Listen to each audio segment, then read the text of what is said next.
Assalamualaikum warahmatullahi wabarakatuh. Saudara-saudara sekalian, kita lanjutkan kembali materi kuliah kita terkait mata kuliah psikologi industri. Teman-teman, hari ini kita akan fokus pada materi tentang analisis jabatan. Jadi teman-teman nanti bisa belajar bersama bagaimana sebuah analisis jabatan itu dilakukan. Di dalam kita menentukan sumber daya manusia, tentu saja tidak sembarangan kita asal rekrut, asal angkat, ya, asal tempatkan. Namun kita harus mengacu kepada kebutuhan yang betul-betul kita butuhkan dan menempatkan orang dengan tepat, ya, the right man on the right place. Nah, inilah dasar bagi kita kenapa analisis jabatan itu penting untuk dilakukan. Baik, jadi kita ke definisi terlebih dahulu. Apakah yang dimaksud dengan analisis jabatan? Jadi kita perlu tahu secara detail, secara sistematis tentang isi pekerjaan. Pekerjaan yang di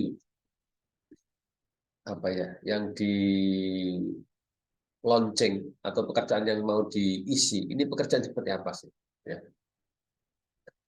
Lingkungan fisik apa yang mempengaruhi pekerjaan itu? Ya, kita tahu pekerjaannya, kita tahu lingkungan yang mempengaruhi pekerjaan itu. Jadi misalnya ada pekerjaan sebagai petugas pemadam kebakaran, gitu ya. Kita harus tahu bahwa pekerjaannya dia adalah berhubungan dengan api. Pekerjaan dia adalah bagaimana dia pada situasi kerja yang harus cepat untuk melakukan sebuah tindakan, gitu ya. Nah, pekerjaan yang sifatnya seperti itu kira-kira membutuhkan kualifikasi orang yang seperti apa. Nah, ini akan menentukan tentang siapa yang akan kita tempatkan di sana. Jadi itu menurut French mengatakan bahwa yang disebut dengan analisis jabatan adalah serangkaian penyelidikan tentang isi pekerjaan, kemudian lingkungan pekerjaan, dan kualifikasi dari para calon pekerja yang akan menghandle pekerjaan tersebut. Menurut Schuler bahwa yang namanya definisi analisis jabatan adalah sebuah kegiatan untuk mengurai, mencatat pekerjaan-pekerjaan yang diperlukan, aktivitas-aktivitas yang diperlukan di dalam kita menghandle sebuah pekerjaan. Senada dengan apa yang disampaikan Dessler yang mengatakan bahwa prosedur untuk menentukan tugas-tugas atau aktivitas-aktivitas atau wewenang dan tanggung jawab dari suatu jabatan, ya, yang dicermati sedemikian rupa, kemudian kita menentukan spesifikasi sumber daya manusia yang tepat untuk mengisi jabatan tersebut, itulah yang disebut dengan analisis jabatan. Jadi teman-teman, tadi kita sudah membahas tentang bagaimanakah definisi dari analisis jabatan. Tentu saja nanti akan terkait dengan banyak hal. Utamanya adalah bagaimana nanti kita bisa melakukan sebuah konstruksi secara sistematis, langkah-langkah apa yang harus kita lakukan supaya nanti kita bisa mendefinisikan dengan baik atau mendeskripsikan dengan baik pekerjaan-pekerjaan yang sedang kita susun. Jadi nanti ada analisis jabatan, begitu ya. Nanti ada spesifikasi jabatan. Ini adalah sebuah hal yang terkait, begitu ya. Baik. Selanjutnya kita akan membahas tentang bagaimana kita memulai untuk melakukan analisis jabatan. Teman-teman sekalian, jadi Metode untuk melakukan analisis jabatan ini banyak sekali ya. Ada banyak hal yang bisa kita lakukan untuk melakukan analisis jabatan. Yang pertama, mungkin kita bisa menggunakan kuesioner ya. Kita gunakan kuesioner untuk melakukan identifikasi. Kita bisa sebar pertanyaan kepada pihak-pihak yang dianggap kompeten terhadap hal itu, ya, terhadap pekerjaan yang sedang kita diskusikan, ya. Kita tanyakan ke para expert, nggak cuma para expert mungkin ya, mungkin juga para calon pengguna dari pekerjaan tersebut, begitu ya. Kita tanyakan, ya. Termasuk calon pengguna itu ya mungkin para atasan dari apa namanya pekerjaan yang kita definisikan dulu. Penggunaan kita itu siapa saja, kita kelompokkan ya. Ada pengguna langsung, ada pengguna tidak langsung, gitu ya. Kita tanya mereka terkait dengan pekerjaan yang sedang kita rancang. Kemudian kita juga bisa menggunakan observasi, gitu. Kita observasi. Kita lihat pekerjaan-pekerjaan yang sedang kita analisis ini. Kita rancang sebuah teknik untuk melihat di lapangan. Ya. Apalagi kalau misalnya ini pekerjaan-pekerjaan yang sifatnya teknis. Ya. Kita lihat pekerjaan sejenis, kita observasi dengan baik, kita telaah ya hal-hal apa yang kritis di dalam pekerjaan tersebut, artinya sangat penting begitu ya. Kemudian kita identifikasi, kita urutkan dari awal hingga akhir. Nah, dari situ kita akan bisa mendeskripsikan dengan baik bahwa pekerjaan tertentu ya ini membutuhkan aktivitas A, B, C, D dan seterusnya. Yang urutannya kita tahu, ya. Yang durasi waktunya kita juga tahu. Yang resiko yang dihadapi juga kita tahu karena kita mengobservasi di lapangan gitu ya. Sehingga kita bisa mendapatkan sebuah analisis jabatan yang lebih utuh. Yang ketiga, kita bisa menggunakan teknis wawancara. Ya, kita bisa menggunakan wawancara yang mana dengan model kita tanyain pihak-pihak yang terkait, ya, kita wawancara kesulitan dia seperti apa, pekerjaan ini mestinya seperti apa, target hasil yang diharapkan seperti apa. Ini modelnya kita lakukan sebuah wawancara. Kita wawancara banyak pihak, terutama mereka-mereka yang memang dianggap pengalaman di bidang itu atau mengerti hal yang sedang kita diskusikan. Ya, mungkin dia sudah pernah pengalaman di bidang itu atau orang-orang yang dianggap sebagai calon pengguna jasa yang diberikan. Ya, teknik berikutnya kita bisa menggunakan catatan-catatan karyawan kita. Ya, mungkin ada pekerja yang sudah mengerjakan pekerjaan itu, di dalam pelaksanaannya tentu saja di sana ada hal-hal yang menjadi pengalaman kerjanya, ada catatan-catatan yang dia merasa kesulitan atau tantangan-tantangan yang dia merasa kesulitan, ya, atau teknis pelaporan yang dia lakukan. Kita buka catatan-catatan mereka.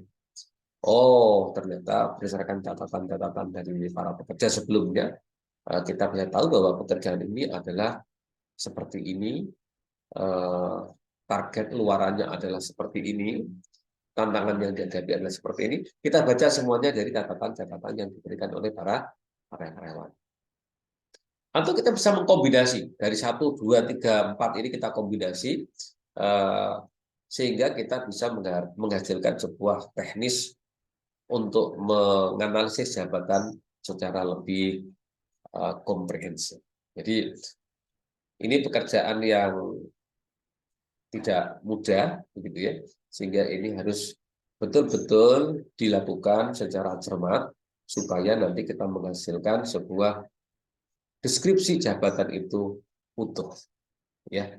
Tidak cuma pekerjaannya saja, tetapi kita juga memperoleh deskripsi tentang hubungan pekerjaan kita itu dengan departemen-departemen yang lain.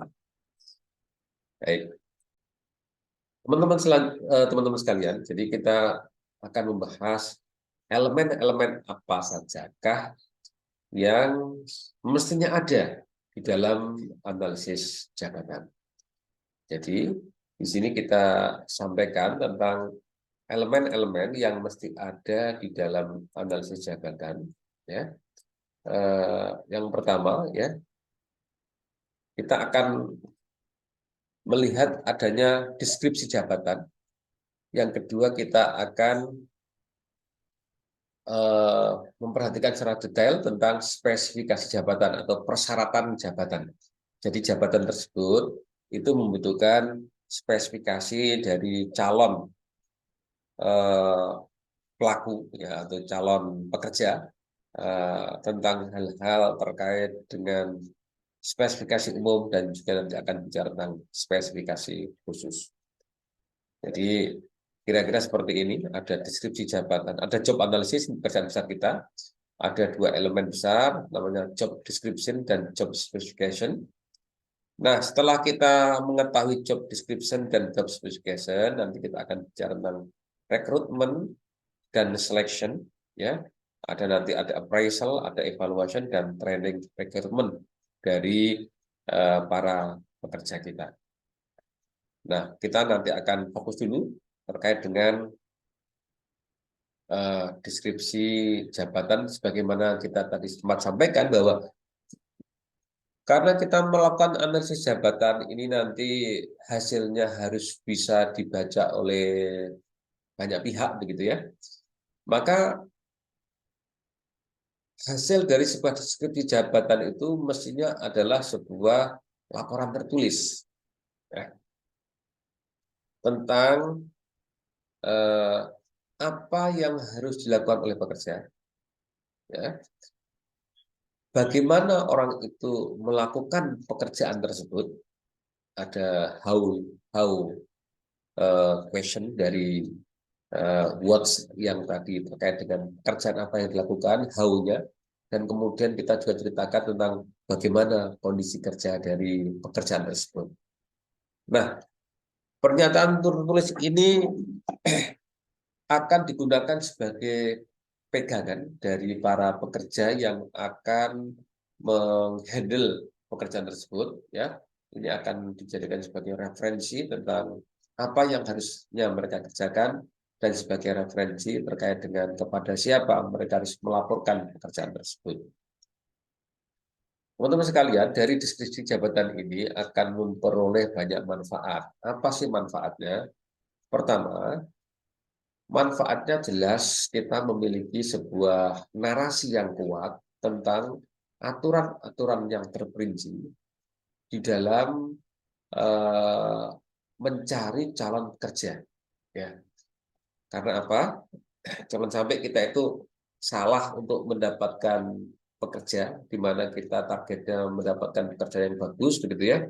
Tetapi karena kita tidak memiliki deskripsi pekerjaan yang utuh, sehingga kita mungkin merekrut pekerja dengan kemampuan atau spesifikasi yang tidak tepat dengan jabatan yang mestinya kita tawarkan. Kita bisa melakukan penyaringan pekerjaan. Nah, kita dengan analisis jabatan yang kita punya gambaran tentang garis-garis besar mengenai kesempatan kerja yang dibutuhkan itu seperti apa. Ya, apalagi ketika kita sudah berbicara tentang rencana pengembangan, gitu ya, kita akan tahu kira-kira ke depan kita itu butuh SDM yang seperti apa, jumlahnya berapa, sehingga di sini human resource management dapat kita lakukan dengan baik. Tentu saja kita tidak bisa menerima pekerja itu utuh, mereka langsung bisa tune dengan deskripsi jabatan yang sudah kita berikan. biasanya ada hal-hal yang mereka masih ada kekurangan yang harus dilakukan, kekurangan yang harus ditutup gitu ya, sehingga kita bisa melakukan program-program pelatihan yang dibutuhkan oleh para pekerja kita. Termasuk di sini adalah hal yang penting kaitannya dengan remunerasi. Jadi pekerjaan ini, ya pekerjaan tertentu itu, kira-kira nanti upah dan gajinya seperti apa? Ya, upahnya seberapa? Ini dikaitkan dengan bisa jadi kerumitan atau kompleksitas dari pekerjaan yang sudah kita lakukan, yang sudah kita rancang, yang sudah kita deskripsikan tadi ya. Kemudian kita bisa lihat lingkungan pekerjaan kita itu seperti apa, apakah lingkungan kerja yang cukup membahayakan, apakah tidak, tingkat resikonya seperti apa, begitu.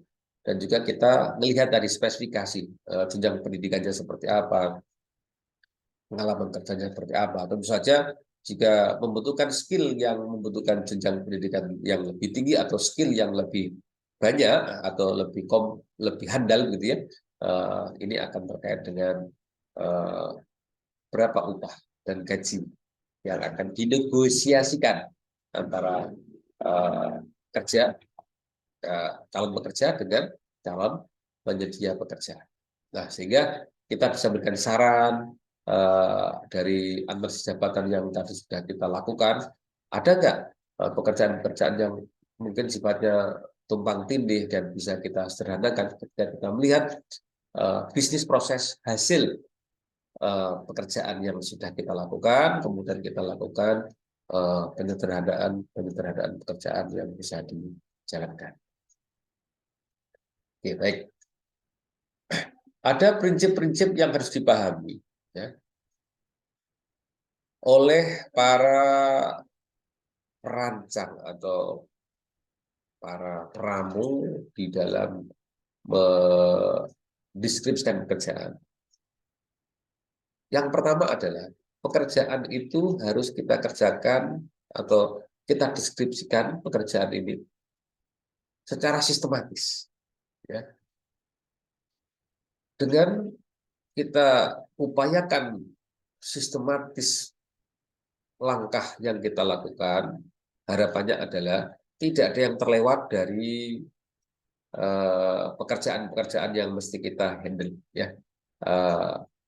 Deskripsi yang kita berikan terhadap pekerjaan tersebut merupakan deskripsi yang utuh, karena kita telah mencoba untuk merancangnya secara sistematis. Ya. Sehingga di sini bagaimana fungsi dari sebuah pekerjaan, ya, sebuah jabatan, kemudian hubungan tata hubungan keorganisasi seperti apa, ya, jabatan yang sedang kita rancang ini atau sedang kita deskripsikan ini memiliki hubungan dengan pekerjaan-pekerjaan yang lain yang sifatnya seperti apa, ya. Nah, ini perlu kita jelaskan secara detail kaitannya sistematika dari pekerjaan kita ini secara keorganisasian, ya, baik itu kaitannya dengan fungsi dia dalam organisasi maupun bagaimana dia mempunyai peran komunikasi satu dengan yang lain, hubungan koordinasinya seperti apa, ya. Kemudian tentunya deskripsi jabatan ini kalau bisa menggunakan apa ya, bahasa yang ringkas dan jelas, ya. Tidak ada multitafsir terhadap deskripsi yang kita berikan. Gunakan bahasa-bahasa yang lugas, ya, singkat, padat, jelas, sehingga di situ tidak menimbulkan multitafsir. Ya. Prinsip yang keempat adalah tepat, ya, menyajikan orang yang sesuai dengan apa yang dimaksud dengan isi pekerjaan. Jadi harus konsisten isinya, antara judul dengan isinya itu konsisten. Jangan sampai pekerjaannya nama pekerjaannya apa, tetapi di sini uraiannya tidak sesuai. Ini harus betul-betul kita buat secara tepat, karena ini akan dijadikan sebagai referensi rujukan, maka ini harus akurat. Ya. Ya, harus akurat, secara teliti, lengkap, tidak kurang. Ya. Taat azas, berisi kata dan kalimat yang isinya menunjukkan arah dan maksud yang sama, tidak bertentangan satu dengan yang lain. Ini taat azas. Baik, itu tadi kita sudah berbicara tentang bagaimana sebuah deskripsi pekerjaan itu dirancang. Kita tadi bicara tentang definisi, kita bicara tentang metode, kita bicara tentang langkah-langkah. Nah, di dalam tahapan berikutnya adalah kita akan menentukan spesifikasi jabatan. Jadi jabatan yang sedang kita uraikan tadi memiliki apa ya spek yang seperti apa bagi para calon yang menempati posisi tadi ya. Maka kita akan bicara tentang spesifikasi pekerjaan. Bicara tentang spesifikasi pekerjaan berarti kita bicara tentang syarat atau requirement dari pekerja yang akan kita pilih ya. Pekerja yang akan dipilih untuk menempati sebuah posisi tertentu itu harus memiliki syarat-syarat tertentu. Nah, teman-teman sekalian, jadi kita akan membicarakan lebih detail bagaimanakah sebuah spesifikasi pekerjaan itu, kemudian isinya apa, langkah-langkahnya seperti apa, kita akan coba bahas bersama-sama. Jadi, spesifikasi pekerjaan itu, kalau kita divisikan adalah uraian persyaratan kualitas minimum. Nah, ini teman-teman harus harus perhatikan dengan baik. Ini ada kata-kata persyaratan kualitas minimum dari orang yang akan menjalankan pekerjaan. Minimum itu berarti kalau lebih boleh, ya, kalau lebih boleh, yang dapat diterima agar dapat menjalankan suatu jabatan dengan baik dan kompeten. Nah, ini senada dengan Hasibuan, Niti Smito juga sebelumnya sudah memberikan tentang definisi spesifik jabatan, yaitu tentang syarat-syarat yang diperlukan bagi karyawan agar dapat memangku suatu jabatan dengan baik. Jadi ini ada persyaratan karyawan, ya, persyaratan karyawan supaya dia bisa menjalankan jabatan dengan baik. Jabatan yang dimaksud adalah jabatan yang tadi sudah kita deskripsikan, gitu ya. Karena kalau jabatannya belum kita deskripsikan, ya kita sulit untuk menentukan syarat-syarat yang diperlukan. Ya, karena jabatannya tadi sudah teridentifikasi, maka kita bisa melanjutkan dengan syarat bagi para calon pengisi pekerjaan. Oke, baik. Jadi manfaatnya apa sih spesifik jabatan ini? Kalau kita perhatikan di sini ya, ada banyak manfaat yang bisa kita dapatkan. Yang pertama, dengan spesifik jabatan yang kita lakukan ini, kita bisa melakukan evaluasi. Ya. Apakah selama ini jabatan yang sudah dijalankan oleh para pelaksana pekerjaan itu sudah sesuai dengan spesifikasi itu? Ya. Kalau belum, apa yang mesti kita lakukan? Ya. Kita evaluasi. Oh, ternyata dengan kondisi yang saat ini, misalnya begini, kita lihat pekerjaan ini, hasilnya belum bisa mencapai target yang diharapkan dari rancangan jabatan yang kita lakukan. Kita evaluasi. Ya. Nanti dengan evaluasi ini akan ada mutasi, ada promosi, dan sebagainya. Kemudian kita bisa menemukan standar kinerja pegawai. Jadi dengan adanya kinerja yang standar, ini kita bisa mengevaluasi apakah sebuah pekerjaan itu dikerjakan secara perform atau di bawah performance standar. Ya, bagaimana kita akan memberikan bonus kepada mereka yang kinerjanya bagus atau memberikan pembinaan bagi mereka yang kinerjanya di bawah. Nah, berarti kita perlu memiliki standar kinerja pegawai. Ya, kita bisa gunakan spesifik jabatan ini sebagai dasar rekrutmen. Jadi kalau kita mau rekrutmen, kita bikin informasi lowongan pekerjaan, tentu saja di sana ada rekrutmen, ada requirement yang kita butuhkan, ya kita bisa cantumkan hal-hal apa yang mesti dikuasai atau dimiliki oleh calon pegawai yang melamar, calon pelamar dalam pekerjaan kita.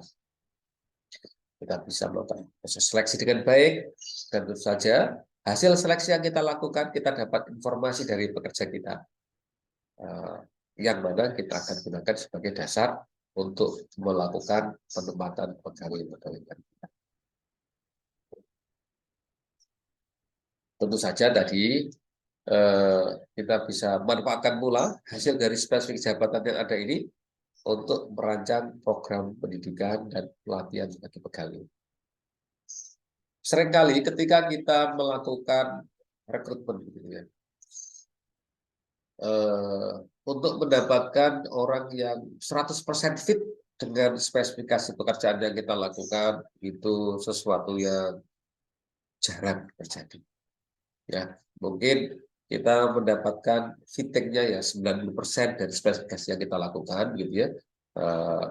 Kalau yang general requirement bisa jadi sudah terpenuhi, gitu ya. Begitu kita bicara tentang experience dia dan sebagainya, bisa jadi ada hal-hal yang belum bisa terpenuhi dengan baik.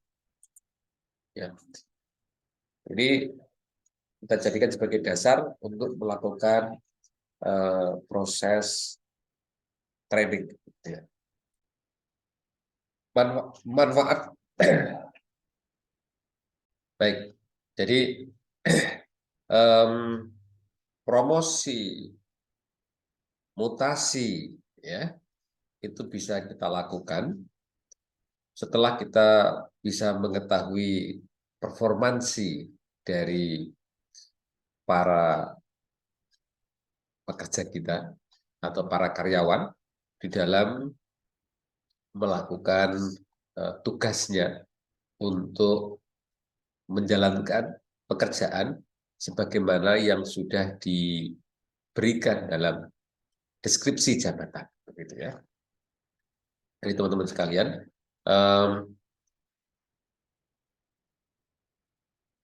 jalur promosi bagi pegawai, ya ini bisa dirancang ketika mereka sudah mendapatkan deskripsi jabatan yang jelas, spesifikasi jabatan yang jelas, maka dia akan tahu career path-nya dia akan seperti apa. Ya. Nah, teman-teman sekalian, organisasi tentu saja akan mengalami dinamika, akan melakukan perubahan-perubahan dalam menuju yang lebih baik. Nah, ini bisa kita lakukan ketika kita melakukan sebuah analisis pekerjaan dan spesifikasi jabatan dengan baik.